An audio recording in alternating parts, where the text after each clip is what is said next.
Assalamualaikum warahmatullahi wabarakatuh.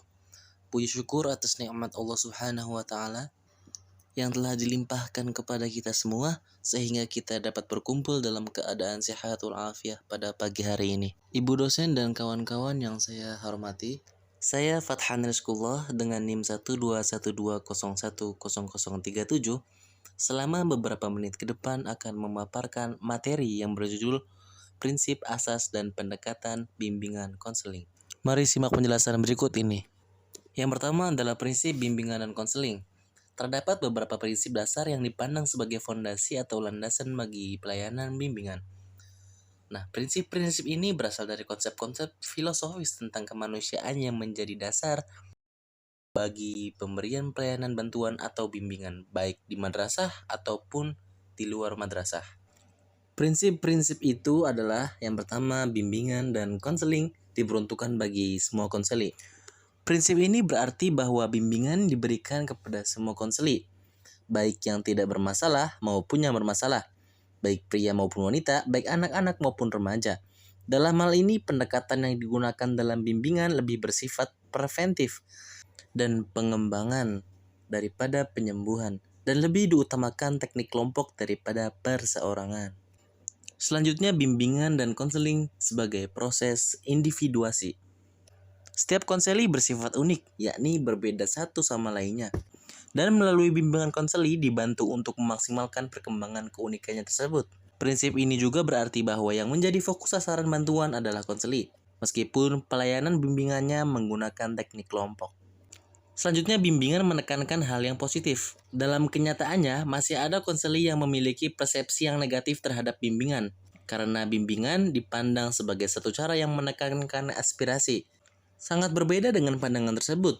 Bimbingan sebenarnya merupakan proses bantuan yang menekankan kekuatan dan kesuksesan, karena bimbingan merupakan cara untuk membangun pandangan yang positif terhadap diri sendiri, memberikan dorongan dan peluang untuk berkembang. Selanjutnya ada bimbingan dan konseling merupakan usaha bersama. Bimbingan bukan hanya tugas atau tanggung jawab konselor, tetapi juga tugas guru-guru dan kepala sekolah atau madrasah, sesuai dengan tugas dan peran masing-masing. Mereka bekerja sebagai teamwork.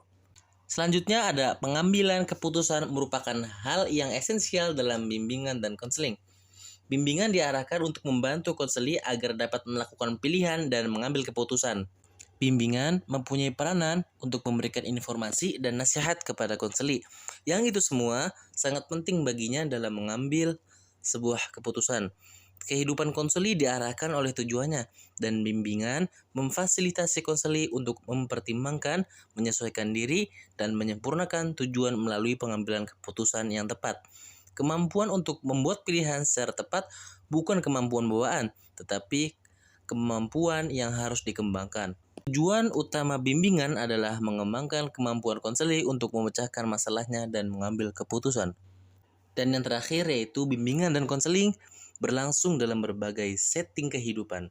Pemberian pelayanan bimbingan tidak hanya berlangsung di sekolah ataupun madrasah saja, tetapi juga di lingkungan keluarga, perusahaan, lembaga-lembaga pemerintah atau swasta, dan masyarakat pada umumnya. Bidang pelayanan bimbingan pun bersifat multi aspek, yaitu meliputi aspek pribadi, sosial, pendidikan, dan pekerjaan. Asas-asas bimbingan dan konseling. Keterlaksanaan dan keberhasilan pelayanan bimbingan dan konseling sangat ditentukan oleh diwujudkannya asas-asas berikut ini. Yang pertama ada asas kerahasiaan, yaitu asas bimbingan dan konseling yang menuntut dirahasiakannya segenap data dan keterangan tentang konseli yang menjadi sasaran pelayanan, yaitu data atau keterangan yang tidak boleh dan tidak layak diketahui oleh orang lain. Dalam hal ini, guru pembimbing berkewajiban penuh memelihara dan menjaga semua data dan keterangan itu sehingga kerahasiaannya benar-benar terjamin. Yang kedua ada asas kesukarelaan, yaitu asas bimbingan dan konseling yang menghendaki adanya kesukaan dan kerelaan konseli mengikuti atau menjalani pelayanan ataupun kegiatan yang diperlukan baginya. Dalam hal ini, guru pembimbing berkewajiban membina dan mengembangkan kesukarelaan tersebut. Selanjutnya asas keterbukaan, yaitu asas bimbingan dan konseling yang menghendaki agar konseli yang menjadi sasaran pelayanan bersifat terbuka dan tidak berpura-pura. baik di dalam memberikan keterangan tentang dirinya maupun dalam menerima berbagai informasi dan materi dari luar yang berguna bagi pengembangan dirinya. Dalam hal ini, guru pembimbing berkewajiban mengembangkan keterbukaan konseli. Keterbukaan ini amat terkait pada terselenggaranya asas kerahasiaan dan adanya kesukarelaan pada diri konseli. Agar konseli dapat terbuka, guru pembimbing terlebih dahulu harus bersikap terbuka dan tidak berpura-pura. Selanjutnya, asas kegiatan, yaitu asas bimbingan dan konseling yang menghendaki agar konseli yang menjadi sasaran pelayanan berpartisipasi secara aktif di dalam penyelenggaraan pelayanan atau kegiatan bimbingan. Dalam hal ini, guru pembimbing perlu mendorong konseli untuk aktif dalam setiap pelayanan atau kegiatan bimbingan dan konseling yang diperuntukkan baginya. Selanjutnya, asas kemandirian, yaitu asas bimbingan dan konseling yang menunjuk pada tujuan umum bimbingan dan konseling, yakni konseli sebagai sasaran pelayanan bimbingan dan konseling yang diharapkan menjadi konseli-konseli yang mandiri dengan ciri-ciri mengenal dan menerima diri sendiri dan lingkungannya, mampu mengambil keputusan, mengarahkan, serta mewujudkan diri sendiri. Guru pembimbing hendaknya mampu mengarahkan segenap pelayanan bimbingan dan konseling yang diselenggarakannya bagi berkembangnya kemandirian konseli. Selanjutnya, asas kekinian, yaitu asas bimbingan dan konseling yang menghendaki agar objek sasaran pelayanan bimbingan dan konseling ialah permasalahan konseli dalam kondisinya sekarang.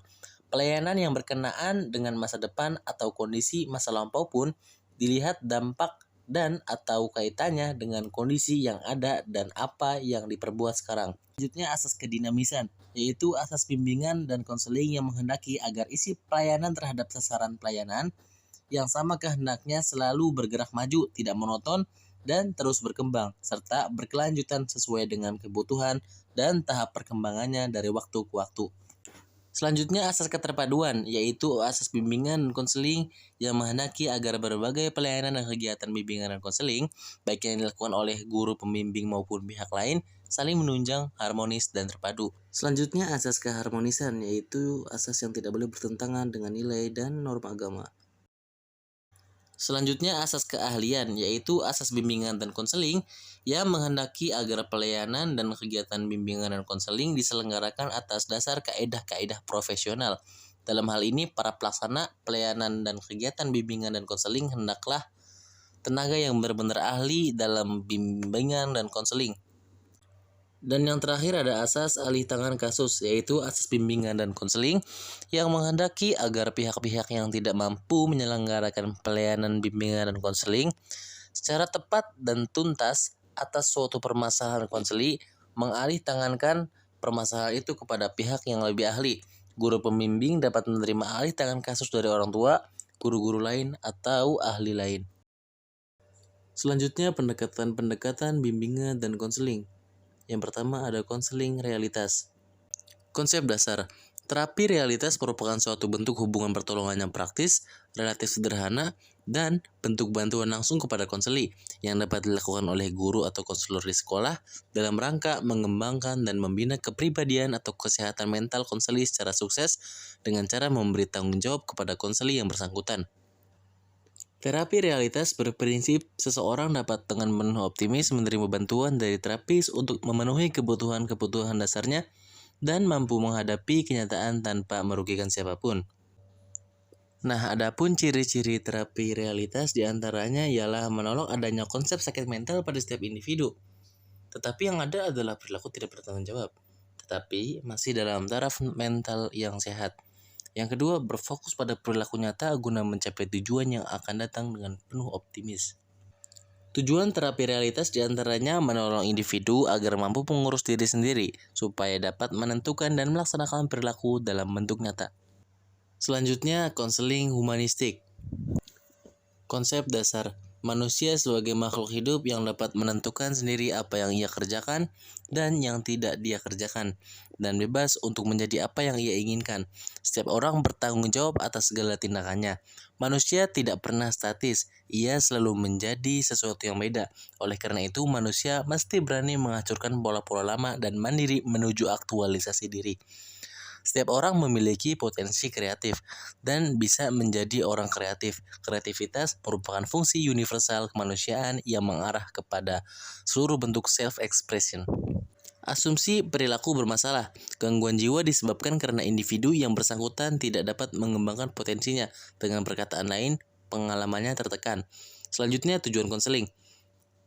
Nah, tujuan konseling humanistik ini mengoptimalkan kesadaran individu akan keberadaannya dan menerima keadaannya menurut apa adanya. Saya adalah saya. Selanjutnya, teknik konseling behavioral. Konsep dasar, manusia bukanlah hasil dorongan tidak sadar, melainkan merupakan hasil belajar, sehingga ia dapat diubah dengan memanipulasi dan mengkreasi kondisi-kondisi pembentukan tingkah laku. Karakteristik konseling behavioral adalah berfokus pada tingkah laku yang tampak dan spesifik, memerlukan kecermatan dan perumusan tujuan konseling, mengembangkan prosedur perlakuan spesifik sesuai dengan masalah klien, dan penilaian yang objektif terhadap tujuan konseling. Asumsi tingkah laku bermasalah. Tingkah laku bermasalah adalah tingkah laku atau kebiasaan negatif atau tingkah laku yang tidak tepat, yaitu tingkah laku yang tidak sesuai dengan tuntutan lingkungan. Tujuan konseling behavioral adalah menghapus tingkah laku maladaptif untuk digantikan dengan tingkah laku baru, yaitu tingkah laku adaptif yang diinginkan klien. Selanjutnya, teknik konseling Gestalt. Konsep dasar, pendekatan konseling ini berpandangan bahwa manusia dalam kehidupannya selalu aktif sebagai suatu keseluruhan. Tiap individu bukan semata-mata merupakan penjumlahan dari bagian-bagian organ-organ seperti hati, jantung, otak, dan sebagainya, melainkan merupakan suatu koordinasi semua bagian tersebut. Nah, untuk tujuan konseling Gestalt yakni membantu klien agar berani menghadapi berbagai macam tantangan maupun kenyataan yang harus dihadapi.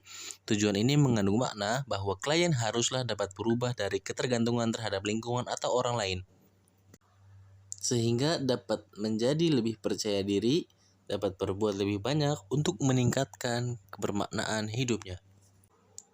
Selanjutnya adalah pendekatan konseling rasional emotif. Konsep dasar. Manusia pada dasarnya adalah unik yang memiliki kecenderungan untuk berpikir rasional dan irasional. Ketika berpikir dan bertingkah laku rasional, manusia akan efektif, bahagia, dan kompeten. Nah, ketika berpikir dan bertingkah laku irasional, individu itu menjadi tidak efektif. Reaksi emosional seseorang sebagian besar disebabkan oleh evaluasi, interpretasi, dan filosofi yang disadari maupun tidak disadari. Nah, tujuan konseling ini memperbaiki dan merubah sikap, persepsi, cara berpikir, keyakinan, serta pandangan-pandangan klien yang irasional dan tidak logis. Selanjutnya, pendekatan konseling psikoanalisis. Konsep dasar, semua kejadian psikis ditentukan oleh kejadian psikis sebelumnya. Kesadaran merupakan suatu hal yang tidak biasa dan tidak merupakan proses mental yang berciri biasa. Pendekatan ini didasari oleh teori Freud bahwa kepribadian seseorang mempunyai 3 unsur, yaitu id, ego, dan superego. Tujuan konseling psikoanalisis yakni menolong individu mendapatkan pengertian yang terus-menerus daripada mekanisme penyesuaian diri mereka sendiri, membentuk kembali struktur kepribadian klien dengan jalan mengembalikan hal-hal yang tak disadari menjadi sadar kembali, dengan menitikberatkan pada pemahaman dan pengenalan pengalaman-pengalaman masa anak-anak, terutama usia 2-5 tahun untuk ditata, didiskusikan, dianalisis, dan ditafsirkan sehingga kepribadian klien bisa direkonstruksi lagi. Dan yang terakhir adalah ringkasan dari materi hari ini, yakni keterlaksanaan proses bimbingan konseling harus berdasarkan prinsip dan asas-asas. Proses bimbingan konseling dilakukan melalui beberapa pendekatan berdasarkan teori-teori konseling. Salah satunya teori rasional emotif. Demikian beberapa hal yang bisa saya sampaikan pada kesempatan pagi hari ini. Saya memohon maaf yang sebesar-besarnya apabila ada tutur kata maupun tindakan yang kurang berkenan bagi ibu dan kawan-kawan sekalian. Dengan ini presentasi hari ini saya tutup. Terima kasih atas kehadirannya. Wassalamualaikum warahmatullahi wabarakatuh.